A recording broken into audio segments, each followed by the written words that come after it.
Leadership development is one of the largest training and development areas around the world today. And there are three topics that are especially relevant to leading innovation. And that is taking risks, risk-taking, change management, and visionary leadership.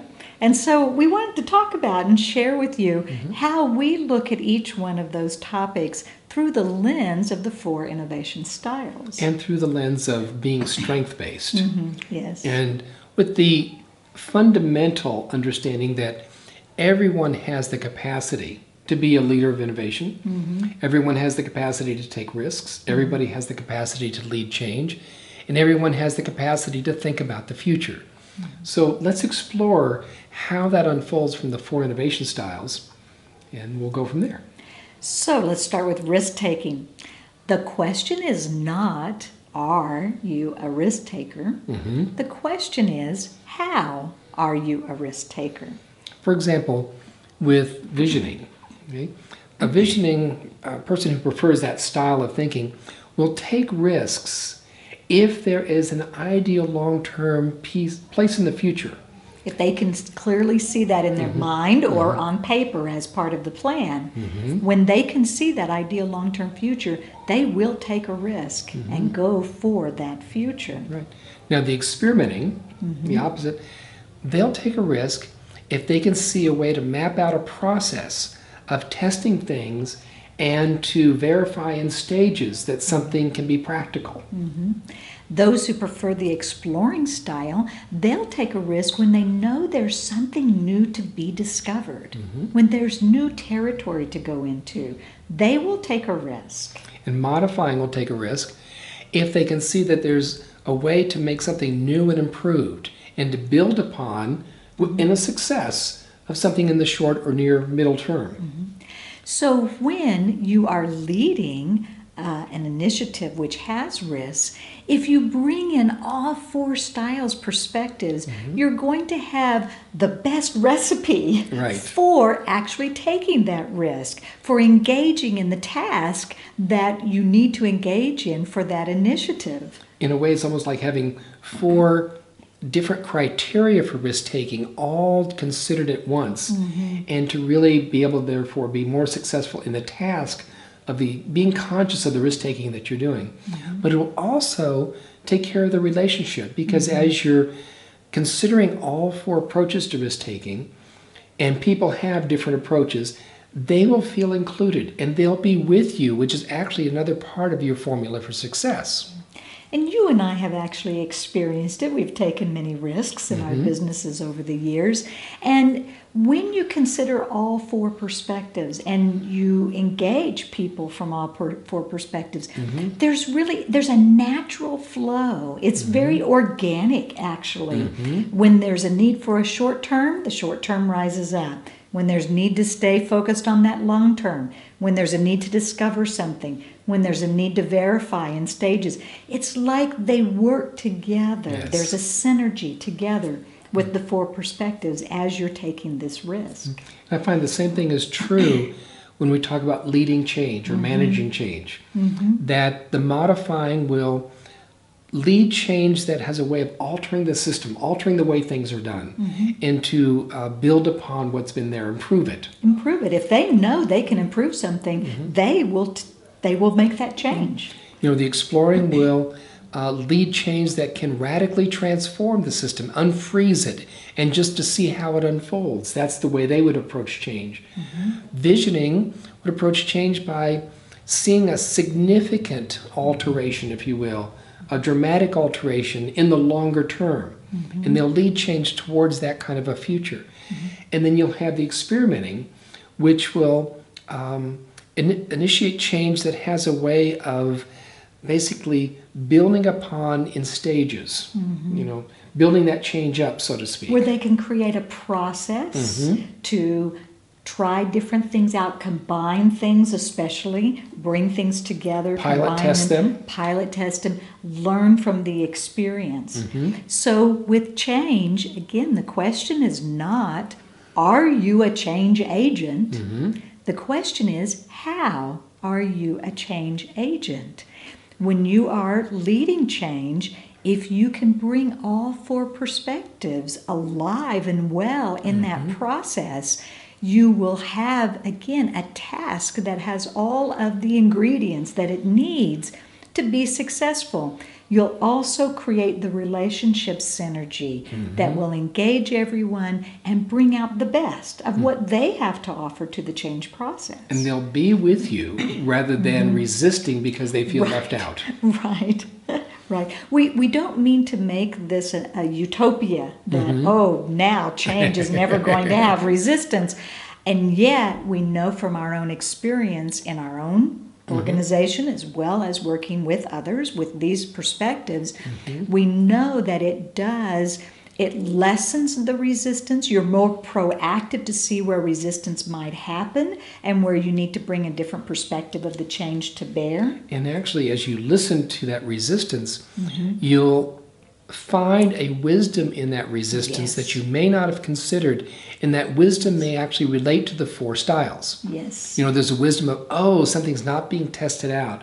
We're adrift. We don't really have that long-term endpoint in mind. We're adrift because we've only looking for the big high fruit, so to speak, and not the low fruit, and so on. Maybe we need to simplify something right now in the process before we go on to something bigger.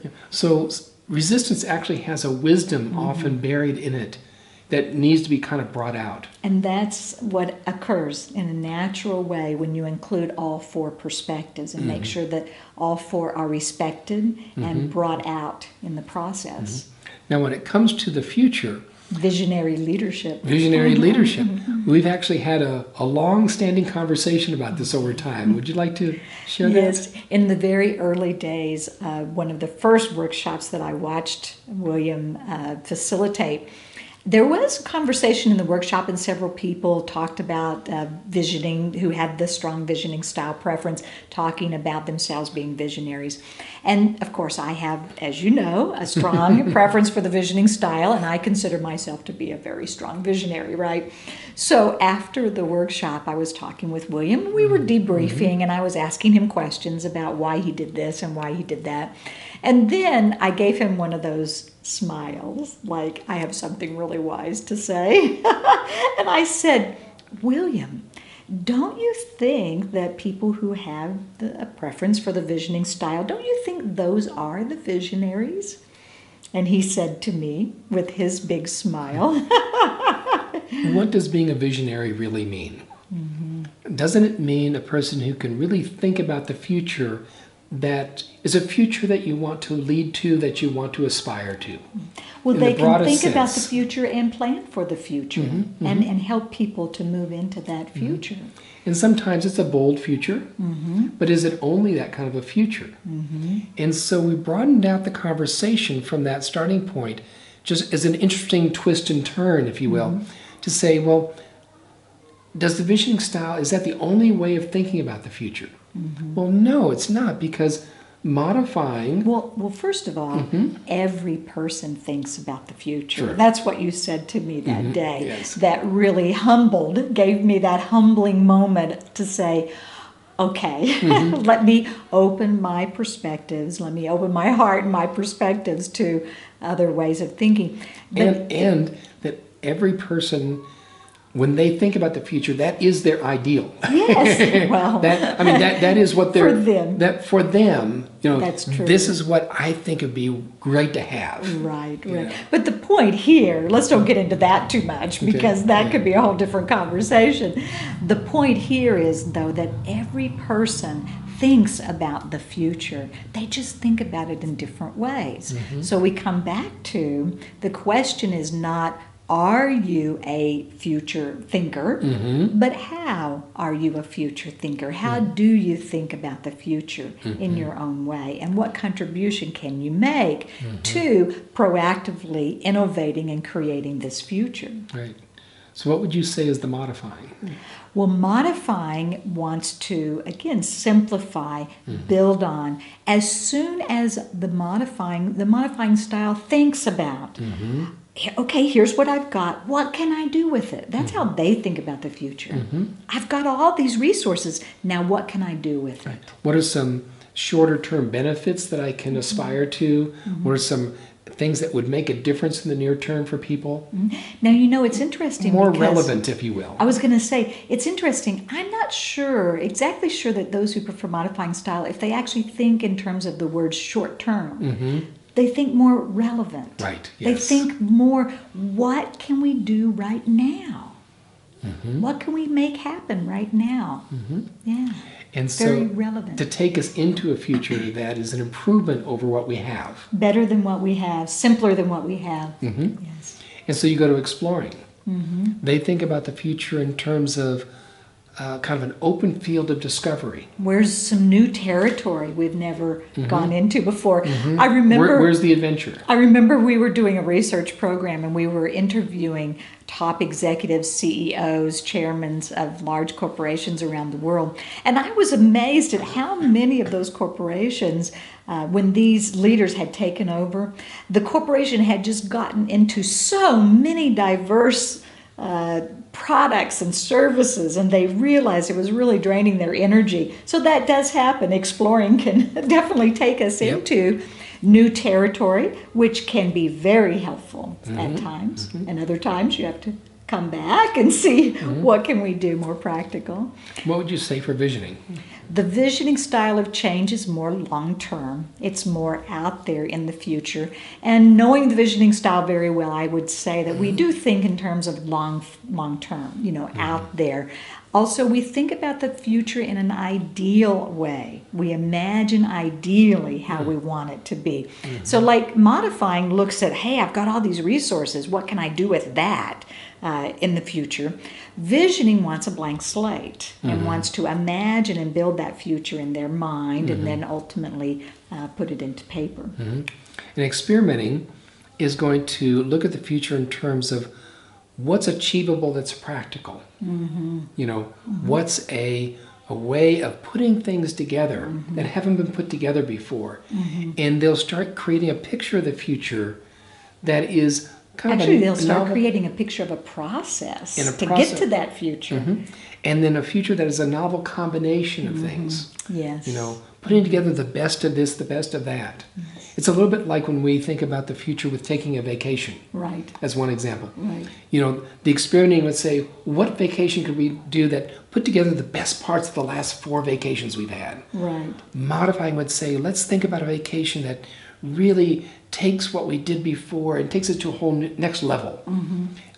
Exploring would say, let's think about a vacation in which we just get somewhere with no plans and see what the place offers to us. How about we go to the airport and buy a ticket to the next plane that's leaving? Right. Exploring might do that. So they'll take vacations without necessarily a lot of plans. Right. The visioning would say, well, ideally, if I could do anything I wanted on this vacation, what would I do? So again, they all think about the future. And even in a family, Yes. you bring together these 4 different perspectives of thinking about the future. It creates a greater likelihood of having a future that everyone can realize the benefit from, if you call that success. And also, not just the task, but the relationship, it gets everyone involved and have everyone feel like they can be a part of the future, which actually ties us back to being a change agent, and even taking risks. That when people see a future and they see the risks involved from all 4 styles, and they see what it's going to take to lead towards that future, all 3 of these work together. Yes. There's one last point that we want to bring out, and that is sometimes with these leadership development programs, there are some assessments related to risk-taking or being a change agent, or maybe even being a visionary. I haven't seen very many of those. I've seen more of the risk-taking and the change management.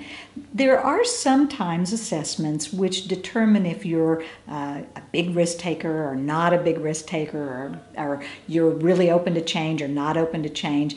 And unfortunately, most of the ones that we've seen are assessments that give a high, medium, low kind of score, and they leave people, the person themselves as well as other people about them, they leave impressions about them that they're better or worse in this arena. Like if the leadership program said, well, we need more risk taking, so who are the risk takers in this group? Right, exactly. And who aren't the risk takers? And, exactly. It's like, well, the risk takers are the people who get to play, and everybody else has to be a cheerleader on the side or something. And then sometimes even those projects, they take the big risk takers, but those projects don't turn out successful because they don't have that balance. And they're not always able to engage everybody because they're not coming from different perspectives that will highly engage people. And so what I see is that an assessment that rates people as high or low kind of goes contrary to this message that everyone takes risks, everyone can be a leader of change, everyone can think about the future and plan the future. And rather than including everyone and looking at their strengths, instead it puts some people on the pedestal and some in the basement. Again, it makes that divide of those who are versus those who are not. It increases that divide, which if you are striving to enable innovation in everyday work. Every person, every job, every day. Especially being a leader to enable innovation, then it's not wise to engage in those kinds of assessments. We, again, as you know, take a strength-based approach. What we find is, first of all, let's find the strengths. Let's become aware of other ways of doing it, and let's also build some competencies and versatility for the other ways of doing it. If there are assessments that give you, okay, here's some extra skills for enhancing how you take risks or how you lead change or how you think about the future, if it enhances skills, then they can be really constructive. But if they label you as high, medium, or low, again, they tend to suppress innovation. They tend to suppress the very thing that brings out, as you were saying, the innovative potential of every person. One of the things we do all the time, and especially with maybe leadership consultants, is that we actually have them take their tools and their processes and their competencies, and we have them map them to the 4 styles to see do they have a nice balance of teaching the competencies for risk-taking, change, or thinking about the future.